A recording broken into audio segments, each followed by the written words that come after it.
नमस्कार दोस्तों। Mister and Mrs अजनबी की हॉरर की दुनिया में आपका स्वागत है। यहाँ हम आपके लिए नई नई डरावनी कहानियां लाते रहते हैं और इन कहानियों को सुनने के लिए चैनल सब्सक्राइब करके बेल आइकन दबा दें ताकि कोई कहानी मिस ना हो जाए। आज हम आपके लिए 3 कहानियां लेकर आए हैं। तीनों कहानियां गांव में फैली प्रचलन और विश्वासों पर आधारित हैं और हम उम्मीद करते हैं कि आपके डर से रोंगटे खड़े हो जाएंगे। तो चलिए हमारी आज की पहली कहानी शुरू करते हैं। ये कहानी है काला थाल की, एक गांव जो राजस्थान के रेगिस्तान में बसा है, जहां सूरज की किरणें भी डरती हैं उतरने से। यहां की हवा में सन्नाटा गूंजता है और हर पूर्णिमा की रात एक चीख गांव को हिला देती है। हमारे साथ जुड़े रहिए। आज हम खोलने जा रहे हैं काला थाल का वो काला रहस्य जिसे गांव वाले अपनी जान देकर भी छिपाना चाहते हैं। सूर्या शर्मा एक नौजवान पत्रकार था। उसकी आंखों में सच की चमक थी और हाथ में एक पुराना रिकॉर्डर जो उसका सबसे बड़ा हथियार था। शहर की चक्काचौंध से दूर वो उन कहानियों की तलाश में रहता था जो दुनिया से छिपी होती थीं। एक दिन उसे एक चिट्ठी मिली, बिना नाम की, बिना पते की। उसमें लिखा था, काला थाल में कुछ गलत हो रहा है। हर पूर्णिमा को मौत आती है। सच ढूंढो वरना गांव खत्म हो जाएगा। सूर्या ने अपना बैग उठाया, कैमरा और रिकॉर्डर लिया और निकल पड़ा उस गांव की ओर जहां उसे नहीं पता था कि उसका इंतजार सच नहीं बल्कि श्राप कर रहा था। काला थाल पहुंचते ही सूर्या को कुछ अजीब लगा। गांव की गलियां सूनी थीं। मिट्टी के घरों की दीवारें टूटी फूटी, जैसे सालों से किसी ने देखभाल न की हो। दूर एक बूढ़ा अपने दरवाजे पर बैठा उसे घूर रहा था। सूर्या ने पास जाकर पूछा, बाबा, यहां सब ठीक तो है ना? बूढ़े ने जवाब नहीं दिया, बस अपनी छड़ी से जमीन पर एक रेखा खींची और अंदर चला गया। सूर्या ने रिकॉर्डर ऑन किया और बोला, दिनांक 8 अप्रैल 2025, काला थाल में पहला दिन। यहां की हवा में कुछ भारी है, जैसे कोई रहस्य सांस ले रहा हो। सूर्या ने गांव में घूमना शुरू किया। उसे एक पुराना मंदिर मिला जो खंडहर बन चुका था। मंदिर के बाहर एक पत्थर पर लिखा था, देवता को जो देना है वो दो वरना लेगा वो सब। सूर्या ने सोचा, शायद ये कोई पुरानी मान्यता होगी। तभी एक बच्चे की आवाज आई, यहां मत रुकना भैया, रात को वो आता है। सूर्या ने पीछे मुड़कर देखा, लेकिन कोई नहीं था। उसने रिकॉर्डर में कहा, यहां कुछ तो गलत है। लोग डरे हुए हैं और यह मंदिर इसका केंद्र लगता है। गांव के मुखिया सूरजमल से मिलने सूर्या उसके घर गया। सूरजमल एक लंबा सख्त मिजाज का आदमी था। उसने सूर्या को देखते ही कहा, बाहर वाला यहां क्यों आया? यहां कुछ नहीं है देखने को, चले जाओ। सूर्या ने हंसते हुए कहा, मैं तो बस गांव की कहानी लिखने आया हूं। सुना है यहां पहले बलि की रस्म होती थी। सूरजमल का चेहरा सख्त हो गया। उसने कहा, वो पुरानी बातें हैं, सरकार ने रोक दिया। अब यहां शांति है। लेकिन सूर्या को उसकी आंखों में झूठ दिखा। रात को सूर्या एक छोटी सी धर्मशाला में रुका। आधी रात को उसे एक चीख सुनाई दी। वो बाहर निकला तो देखा गांव में सन्नाटा था, लेकिन दूर एक घर की खिड़की से रोशनी टिमटिमा रही थी। वो वहां पहुंचा तो देखा एक औरत जमीन पर पड़ी थी, मरी हुई। उसके चेहरे पर डर जमा हुआ था, जैसे उसने कुछ भयानक देखा हो। सूर्या ने रिकॉर्डर में कहा, पहली पूर्णिमा की रात, एक मौत, यह संयोग नहीं है। अगले दिन सूर्या ने गांव वालों से पूछताछ की, लेकिन सब चुप थे। तभी उसे माया मिली, एक विधवा जो गांव के किनारे अकेले रहती थी। उसकी आंखों में उदासी थी, लेकिन होठों पर एक रहस्यमयी मुस्कान। उसने सूर्या से कहा, तुम सच ढूंढने आए हो ना, पर यह सच जानने की कीमत जान से चुकानी पड़ती है। सूर्या ने पूछा, कौन सा सच? माया ने जवाब दिया, बलि का सच, जो गलत हो गया। सूर्या को माया की बात सुनकर नींद नहीं आई। उसने रिकॉर्डर में कहा, माया कुछ जानती है? बलि का सच क्या मतलब है उसका? मुझे और पता लगाना होगा। अगली सुबह वो फिर मंदिर के खंडहरों की ओर गया। वहां उसे एक पुराना तहखाना मिला जिसका दरवाजा पत्थरों से ढका था। सूर्या ने पत्थर हटाए तो अंदर एक सीढ़ी दिखी जो अंधेरे में गायब हो रही थी। उसने टॉर्च जलाई और नीचे उतर गया। तहखाने में हवा ठंडी थी और दीवारों पर निशान थे जैसे किसी ने नाखूनों से खुरचा हो। सूर्या को एक पुराना लकड़ी का बक्सा मिला। उसने उसे खोला तो अंदर कुछ कागज और एक तांबे की प्लेट थी। कागजों पर लिखा था, सावन की पूर्णिमा, साल 2015। बलि गलत हो गई। देवता को जानवर चाहिए था, पर इंसान दे दिया। अब वो हर पूर्णिमा को लेगा। सूर्या की सांसें तेज हो गईं। उसने रिकॉर्डर में कहा, तो ये है सच। गांव वालों ने कोई भयानक गलती की थी, लेकिन किसकी बलि दी थी? तहखाने से बाहर निकलते ही सूर्या को सूरजमल और कुछ गांव वाले घेरे हुए मिले। सूरजमल ने गुस्से से कहा, तुझे मना किया था ना कि यहां मत आ। अब तूने जो देखा उसे भूल जा, वरना यह गांव तेरा कब्रिस्तान बन जाएगा। सूर्या ने हिम्मत से कहा, मैं सच छिपाने वालों में से नहीं हूं। मुझे बताओ, वो इंसान कौन था जिसकी बलि दी थी? सूरजमल ने अपने लोगों को इशारा किया और सूर्या को पकड़कर एक गोदाम में बंद कर दिया। गोदाम में सूर्या की नजर एक पुरानी तस्वीर पर पड़ी। उसमें माया थी, जवान, हंसती हुई, और उसके पास एक आदमी। सूर्या को शक हुआ। उसने सोचा, क्या माया का कोई कनेक्शन है इस बलि से? तभी खिड़की से माया की आवाज आई, सूर्या, भागने का वक्त है, वो लोग तुझे मार डालेंगे। माया ने एक कुल्हाड़ी अंदर फेंकी। सूर्या ने खिड़की तोड़ी और बाहर कूद गया। माया उसे एक पुरानी हवेली में ले गई। वहां उसने बताया, जिसकी बलि दी थी वो मेरा पति था, कन्हैया। गांव वालों ने सोचा कि इंसान की बलि से देवता खुश होगा, लेकिन देवता क्रोधित हो गया। अब वो हर पूर्णिमा को एक जान लेता है। सूर्या ने पूछा, तो इसे रोका कैसे जा सकता है? माया ने कहा, एक मंत्र है जो मंदिर में छिपा है, पर गांव वाले कभी नहीं चाहेंगे कि वो मंत्र पढ़ा जाए। वो डरते हैं कि सच बाहर आएगा। सूर्या ने फैसला किया कि वो मंत्र ढूंढेगा। उसने रिकॉर्डर में कहा, अगर ये श्राप खत्म करना है तो मुझे मंदिर जाना होगा, लेकिन गांव वाले मेरे पीछे हैं। अगली रात पूर्णिमा थी। सूर्या मंदिर की ओर बढ़ा। रास्ते में उसे अजीब आवाजें सुनाई दी, जैसे कोई फुसफुसा रहा हो, मत आ, मत आ। मंदिर के पास पहुंचते ही उसे एक काला आकृति दिखी, लंबी पतली, जिसकी आंखें लाल थीं। सूर्या ने रिकॉर्डर में चिल्लाकर कहा, ये वो देवता का प्रेत है। वो भागा और मंदिर के अंदर छिप गया। वहां उसे एक पत्थर की शिला मिली जिस पर मंत्र लिखा था, ऐयम नमो रुद्राय, शांति कुरु, श्रापम हरति। सूर्या ने मंत्र को जोर जोर से पढ़ना शुरू किया। तभी बाहर से गांव वालों की भीड़ आई। सूरजमल चिल्लाया, इसे रोक दो, ये बाहर वाला हमारा नाश कर देगा। सूर्या ने रिकॉर्डर में कहा, मैं मंत्र पूरा करूंगा, चाहे कुछ भी हो जाए। उसने मंत्र को बार बार दोहराया। मंदिर की दीवारें कांपने लगीं और हवा में एक भयानक चीख गूंजी। वो काला प्रेत मंदिर के दरवाजे पर प्रकट हुआ। सूर्या डर गया, लेकिन रुकना नहीं चाहता था। गांव वाले अंदर घुसे और सूर्या को पकड़ लिया। सूरजमल ने कहा, तूने हमारा सच जान लिया, अब तुझे चुप कराना होगा। सूर्या ने चिल्लाकर कहा, तुम लोग हर पूर्णिमा को मरते रहोगे अगर यह श्राप नहीं रोका तो। लेकिन गांव वालों को अपने गुनाह छिपाने की ज्यादा फिक्र थी। वो उसे मंदिर के बाहर ले गए। पूर्णिमा की चांदनी में सूर्या को लगा कि अब उसका अंत है। तभी माया प्रकट हुई। उसकी आंखें लाल थीं और आवाज में एक अलौकिक गूंज।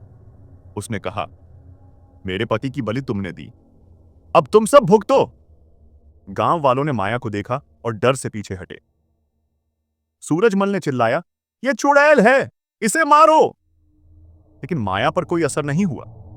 उसने हवा में हाथ उठाया और एक एक करके गांव वाले चीखते हुए मरने लगे। सूर्या ने देखा कि माया का बदला पूरा हो रहा था। उसने रिकॉर्डर में कहा, यह श्राप नहीं, यह माया का क्रोध है। सूर्या मंदिर के बाहर खड़ा था। चारों तरफ लाशें बिछी थीं। माया उसके सामने आई। उसकी आंखें अब लाल नहीं थीं, बल्कि उनमें एक अजीब शांति थी। सूर्या ने डरते हुए पूछा, माया, तुम मरी थीं या जिंदा हो? माया ने जवाब दिया, जब मेरे कन्हैया को मारकर बलि दी गई, मैंने देवता से शक्ति मांगी। मैं न मरी न जिंदा, बस एक श्राप बन गई। अब मेरा बदला पूरा हुआ। उसने सूर्या की ओर देखा और कहा, तूने सच ढूंढा सूर्या, अब जा और यह कहानी दुनिया को बता। सूर्या ने देखा कि माया की आकृति धीरे धीरे हवा में घुलने लगी। उसकी मुस्कान आखिरी बार चमकी और वो रेत के साथ उड़ गई जैसे कभी थी ही नहीं। सूर्या ने रिकॉर्डर में अपनी आखिरी बात रिकॉर्ड की। काला थाल अब सचमुच काला हो गया। यहां कोई नहीं बचा। माया का क्रोध खत्म हुआ और शायद उसकी आत्मा को भी शांति मिली। मैं बच गया, लेकिन इस सच को भूल नहीं सकता। वो रेगिस्तान की ओर चल पड़ा, जहां चांदनी अब भी चमक रही थी। तो दोस्तों, ये थी काला थाल की कहानी। क्या सच की कीमत इतनी बड़ी होनी चाहिए? आपको इस कहानी के बारे में क्या लगता है? आप अपने व्यूज कमेंट सेक्शन में शेयर कर सकते हैं। तो चलिए अपनी दूसरी कहानी शुरू करते हैं। ये कहानी है अरुण की, एक 28 साल के आईटी प्रोफेशनल की, जो हैदराबाद की चमचमाती दुनिया में अपनी जड़ों को भूल चुका है। लेकिन जब वो अपने गांव पेरिया कुप्पम लौटता है तो उसे एक ऐसे प्रकोप का सामना करना पड़ता है जिसकी उसने कभी कल्पना भी नहीं की थी। एक प्राचीन देवता कादलन अम्मन, जो समुद्र और बारिश का स्वामी है, उसका अपमान करने की सजा देता है। क्या अरुण अपने इस पाप से बच पाएगा, या उसकी गर्लफ्रेंड श्रावणी के साथ वो हमेशा के लिए समंदर की गहराइयों में खो जाएगा? चलो इस डरावनी सैर पर निकलते हैं। अरुण और श्रावणी हैदराबाद से एक लंबी ड्राइव के बाद पेरिया कुप्पम पहुंचते हैं। गांव समुद्र के किनारे बसा है। चारों तरफ हरियाली और समुद्र की लहरों की आवाज गूंज रही है। अरुण की मां लक्ष्मी अम्मा उसे गले लगाती है। लक्ष्मी अम्मा अरुण से बोली, अरुण मेरा बेटा, कितने साल बाद आया है तू, लेकिन ये शहर की हवा ने तुझे बदल दिया है। यहां की परंपराओं का सम्मान करना बेटा। अरुण ने खींचते हुए कहा, अम्मा मैं यहां सिर्फ 2 दिन के लिए हूं। मुझे ये गांव की रस्में रिवाज पसंद नहीं, और ये है मेरी गर्लफ्रेंड श्रावणी। श्रावणी लक्ष्मी अम्मा की ओर देखते हुए बोली, हाय अम्मा, वाह गांव तो बहुत सुंदर है, लेकिन ये सब रस्में रिवाज थोड़े पुराने लगते हैं ना? लक्ष्मी अम्मा चिंतित होकर कहती है, श्रावणी यहां कादलन अम्मन की पूजा होती है। वो समुद्र और बारिश का देवता है। उसके पास कभी मजाक मत करना। अरुण हंसते हुए कहता है, अम्मा ये सब अंधविश्वास है। मैं इन बातों पर यकीन नहीं करता। अच्छा, हम कन्नन से मिलने जा रहे हैं। कन्नन अरुण का बचपन का दोस्त था। कन्नन अपने घर के बाहर ही था और अरुण को देखकर बहुत खुश हुआ। कन्नन ने कहा, अरुण कितने साल बाद मिला, लेकिन तू बदल गया है। अरुण बोला, बदल तो तू भी गया है, किसी सेठ की तरह मोटा हो गया है। दोनों हंसने लगते हैं और अरुण श्रावणी और कन्नन को एक दूसरे से मिलता है। कन्नन श्रावणी के कहता है, यह बचपन के गांव का सबसे शरारती बच्चा था। सभी गांव वाले हम दोनों की शरारतों से परेशान थे। फिर अरुण की ओर देखकर बोला, भाई अब हम बच्चे नहीं हैं, तो तू प्लीज यहां की परंपराओं का मजाक मत उड़ाना। कादलन अम्मन बहुत शक्तिशाली है। अरुण कन्नन से बोला, कन्नन तू भी इन अंधविश्वासों में फंस गया? मैं इन बातों को नहीं मानता। कन्नन जोर देते हुए बोला, अरुण सावधान रह, गांव के तालाब के पास मत जाना। वहां कादलन अम्मन की मूर्ति है और उसका अपमान करने वालों को सजा मिलती है। अरुण उसकी बात को नजरअंदाज करता है और श्रावणी के साथ गांव घूमने निकल जाता है। अरुण और श्रावणी गांव के पवित्र तालाब के पास पहुंचते हैं। तालाब के किनारे कादलन अम्मन की एक प्राचीन मूर्ति है।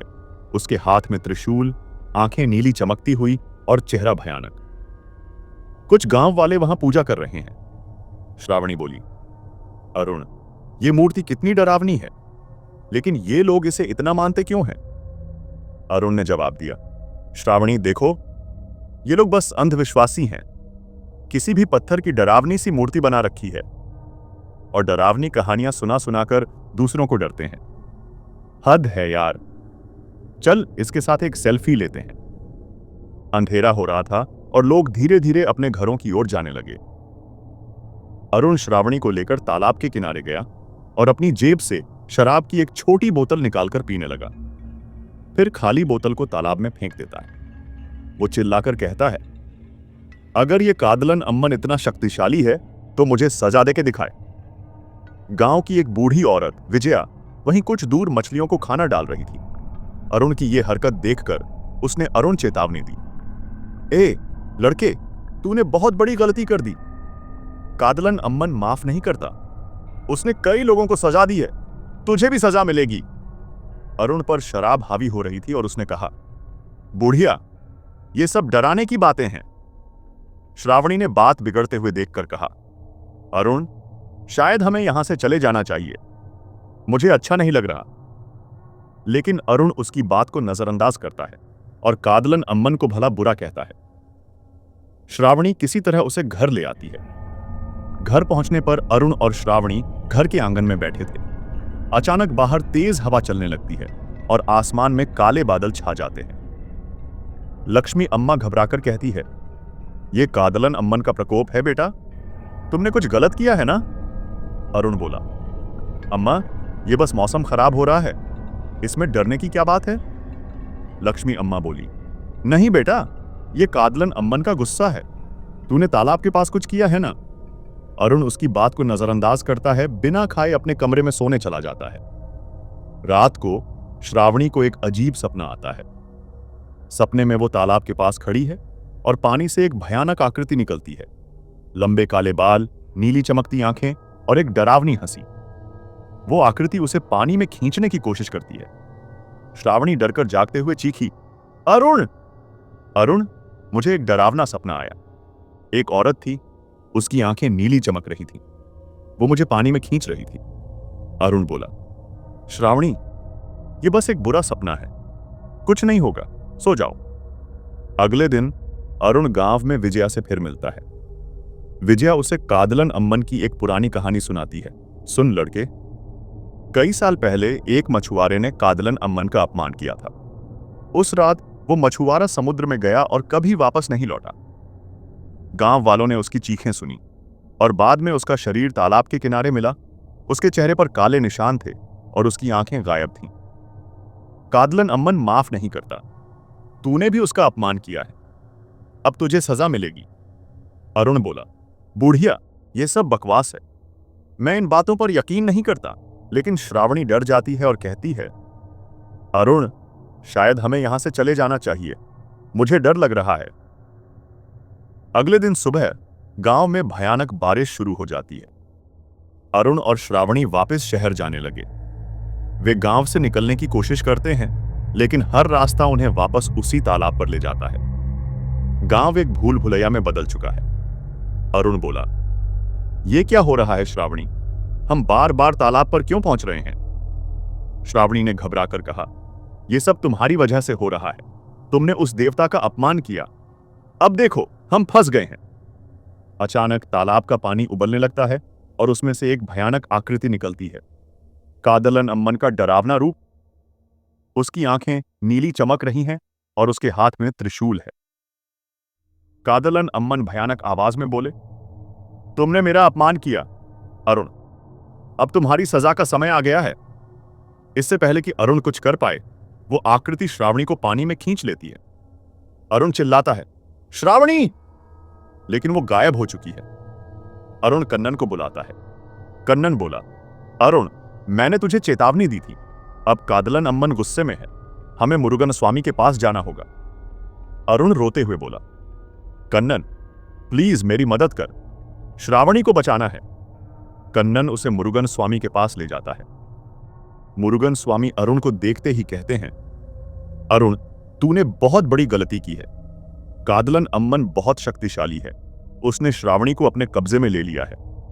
बचपन से तू कादलन अम्मन का मजाक उड़ाता था, पर उस समय तू बच्चा था तो उनके कहर से बच गया, लेकिन अब और नहीं। अरुण गिड़गिड़ाते हुए बोला, स्वामी प्लीज मुझे बताइए, मैं श्रावणी को कैसे बचा सकता हूं? मुरुगन स्वामी ने कुछ चिंतित स्वर में कहा, श्रावणी को बचाने का एक ही तरीका है, तुझे तालाब में उतरना होगा और कादलन अम्मन की प्राचीन मूर्ति को बाहर निकालना होगा। यही तेरा प्रायश्चित होगा। लेकिन सावधान, वो तालाब भूतिया प्राणियों से भरा है। विजया भी वहां आती है और कहती है, अरुण, तालाब में एक मछुआरे की आत्मा भटकती है। वो उन लोगों का पीछा करता है जो कादलन अम्मन का अपमान करते हैं। तुझे उससे भी बचना होगा। अरुण ने कहा, मछुआरे की आत्मा? वो कौन है? विजया ने बताया, वही मछुआरा जिसने कई साल पहले कादलन अम्मन का अपमान किया था। उसकी आत्मा अब तालाब में कैद है और वो हर उस इंसान को मार डालता है जो वहां जाता है। मुरुगन स्वामी अरुण को एक मंत्र देते हैं। मुरुगन स्वामी अरुण से बोले, इस मंत्र को पढ़ते रहना, वरना तू कभी वापस नहीं आ पाएगा। और ये पवित्र राख ले जा, इसे अपने माथे पर लगाना। अरुण तालाब के किनारे पहुंचता है। बारिश तेज हो रही है और चारों तरफ अंधेरा छा गया है। वो मंत्र पढ़ते हुए तालाब में उतरता है। पानी ठंडा है और उसे लगता है कि कोई उसका पैर खींच रहा है। अरुण घबराते हुए, ये क्या है? कोई मेरा पैर पकड़ रहा है। अचानक पानी में से एक भूतिया मछुआरे की आत्मा उभरती है। उसका चेहरा सड़ा हुआ है, आंखें गायब हैं और उसके हाथ में एक टूटा हुआ जाल है। मछुआरे की आत्मा डरावनी आवाज में बोली, तूने कादलन अम्मन का अपमान किया, अब तू भी मेरे साथ यहां कैद रहेगा। अरुण डरकर मंत्र पढ़ने लगता है और मछुआरे की आत्मा उसका पीछा करती है। पानी में डूबती लाशें भी उभरने लगती हैं। उनके चेहरे सड़े हुए हैं और वो अरुण को पकड़ने की कोशिश करती हैं। अरुण बोला, नहीं, मुझे जाने दो, मैं श्रावणी को बचाने आया हूं। वो किसी तरह मछुआरे की आत्मा से बचता है और पानी के अंदर श्रावणी की एक भयानक छवि देखता है। उसके चेहरे पर काले निशान हैं और वो कहती है, अरुण, तुमने मुझे यहां मरने के लिए छोड़ दिया। अरुण समझ जाता है कि यह कादलन अम्मन का भ्रम है। वो गहराई में जाता है और आखिरकार उसे मूर्ति मिलती है। लेकिन जैसे ही वो मूर्ति को छूता है, पानी में एक भयानक भंवर बन जाता है। भंवर से कादलन अम्मन का भयानक रूप निकलता है। उसकी आंखें नीली चमक रही हैं और उसकी हंसी से तालाब कांप रहा है। कादलन अम्मन ने सख्त आवाज में कहा, अरुण, तुमने मेरा अपमान किया, अब तुम्हारी सजा पूरी होगी। अरुण ने कहा, मुझे माफ कर दो कादलन अम्मन, मैंने गलती की। श्रावणी को छोड़ दो। कादलन अम्मन ने गुस्से में कहा, माफी मांगने से पहले तुम्हें अपनी गलती का सामना करना होगा। तुमने कितने ही लोगों का तिरस्कार किया और कितने लोगों को चोट पहुंचाई। अचानक अरुण को किसी फिल्म की तरह अपने अतीत की सारी गलतियां दिखाई देने लगती है। कैसे उसने अपनी मां को नजरअंदाज किया, कैसे उसने गांव की परंपराओं का मजाक उड़ाया। वो दर्द से चिल्लाता है। कन्नन, जो तालाब के किनारे खड़ा है, अरुण को बचाने के लिए पानी में कूद पड़ता है। कन्नन चिल्लाते हुए बोला, अरुण, मैं तेरी मदद करूंगा। मुरुगन स्वामी ने मुझे एक और मंत्र दिया है। कन्नन मंत्र पढ़ने लगता है, लेकिन कादलन अम्मन गुस्से में आ जाता है और कन्नन को पानी में खींच लेता है। कन्नन चीखते हुए बोला, अरुण, मूर्ति को बाहर निकाल, मुझे मत देख। कन्नन की चीखें गूंजती हैं और वो पानी में गायब हो जाता है। अरुण रोते हुए मूर्ति को बाहर निकालने की कोशिश करता है। कादलन अम्मन अरुण को एक आखिरी चुनौती देता है। उसे तालाब के सबसे गहरे हिस्से में जाना होगा और वहां से एक पवित्र पत्थर लाना होगा। कादलन अम्मन बोला, अगर तू ये पत्थर ला सका तो मैं श्रावणी और कन्नन को छोड़ दूंगा, लेकिन अगर हारा तो तू और श्रावणी दोनों मेरे साथ यहां कैद रहोगे। अरुण पानी में गोता लगाता है और उसे भूतिया प्राणी घेर लेते हैं। मछुआरे की आत्मा फिर से उसका पीछा करती है। मछुआरे की आत्मा हंसते हुए बोली, तू यहां से नहीं निकल सकता, तू भी मेरी तरह कैद रहेगा। अरुण मंत्र पढ़ते हुए आगे बढ़ता है और आखिरकार उसे पत्थर मिल जाता है। वो ऊपर आता है, लेकिन तभी श्रावणी पानी से बाहर निकलती है। उसकी आंखें नीली चमक रही हैं और वो अरुण पर हमला करती है। श्रावणी डरावनी आवाज में बोली, अरुण, तूने मुझे यहां मरने के लिए छोड़ दिया, अब तू भी मरेगा। अरुण समझ जाता है कि कादलन अम्मन ने श्रावणी पर कब्जा कर लिया है। वो मंत्र पढ़ते हुए पत्थर को कादलन अम्मन की मूर्ति पर रखता है और एक तेज रोशनी फैल जाती है। कादलन अम्मन वहां प्रकट हुए। उनके चेहरे पर एक मुस्कान थी। उन्होंने हाथ से कुछ इशारा किया और एक लहर कन्नन को बहाकर तालाब से बाहर ले आई। श्रावणी बेहोश होकर तालाब के किनारे गिर गई। अरुण दोनों को होश में लाता है। श्रावणी अरुण से बोली, यह क्या था? मुझे कुछ याद नहीं। अरुण बोला, श्रावणी, मैंने बहुत बड़ी गलती की थी, लेकिन अब सब ठीक है।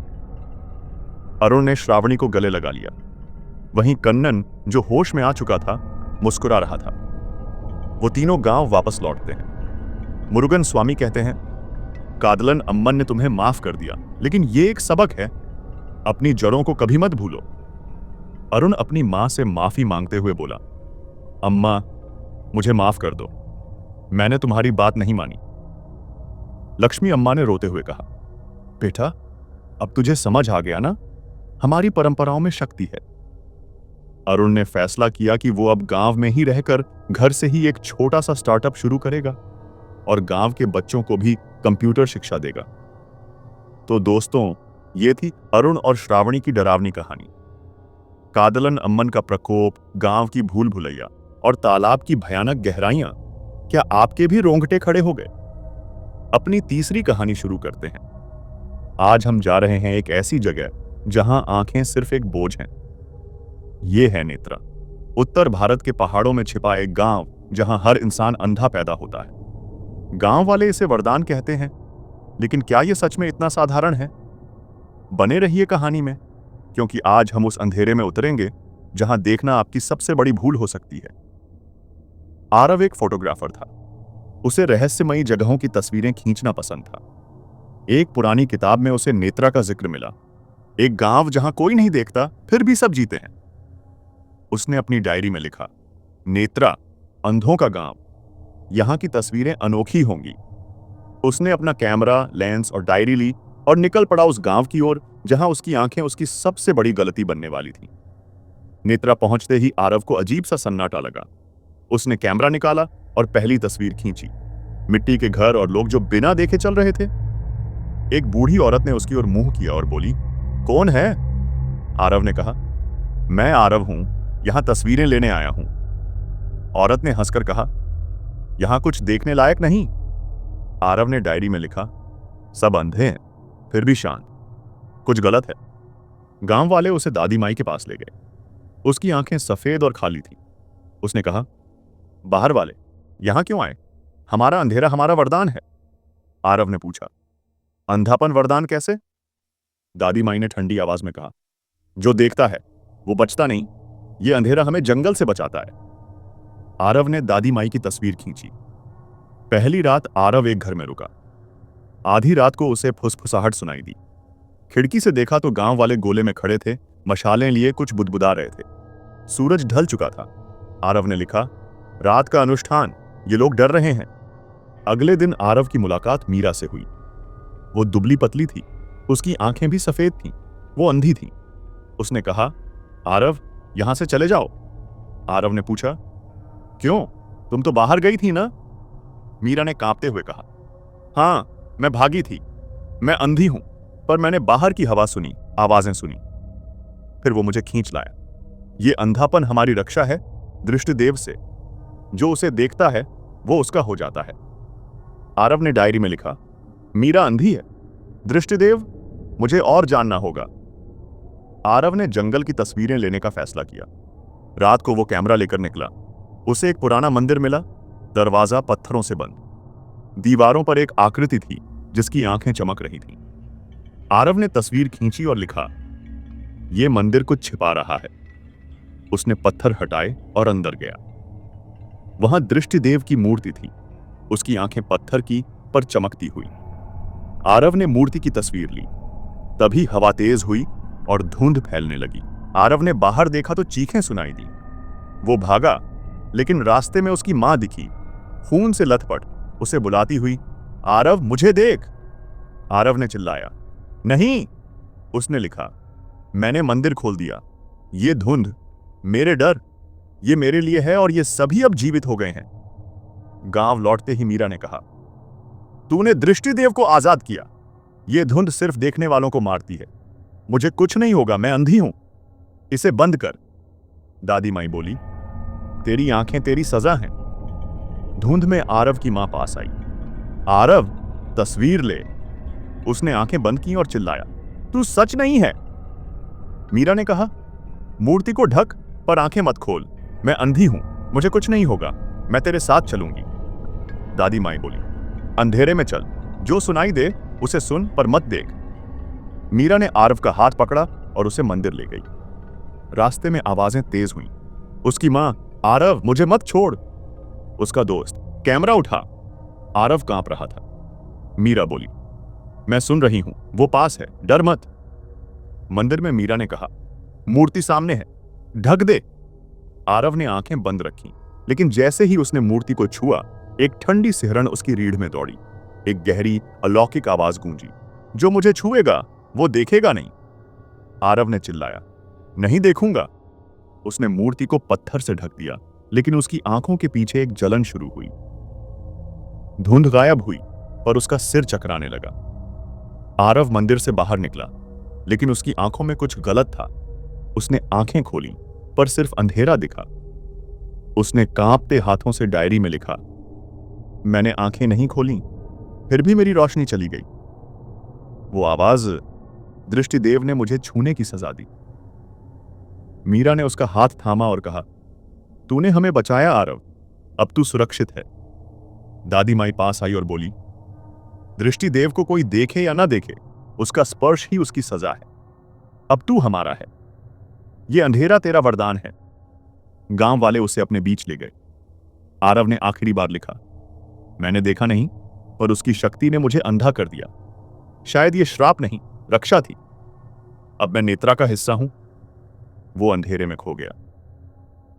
तो दोस्तों, ये थी हमारी तीनों कहानियां। गांवों में सुनाई जाने वाली कथाएं कोरी कल्पना नहीं होती, उनके पीछे कोई लॉजिक या कोई सच्चाई होती है। हम चाहे इन मान्यताओं को ना माने, लेकिन हमें इनका अपमान नहीं करना चाहिए। क्या पता हम किसका अपमान कर दें और उसका क्या परिणाम हमें भुगताना पड़े। अगर आप अपने साथ हुए किसी अनुभव को हमारे साथ शेयर करना चाहते हैं, तो आप डिस्क्रिप्शन में दिए ईमेल पर कर सकते हैं।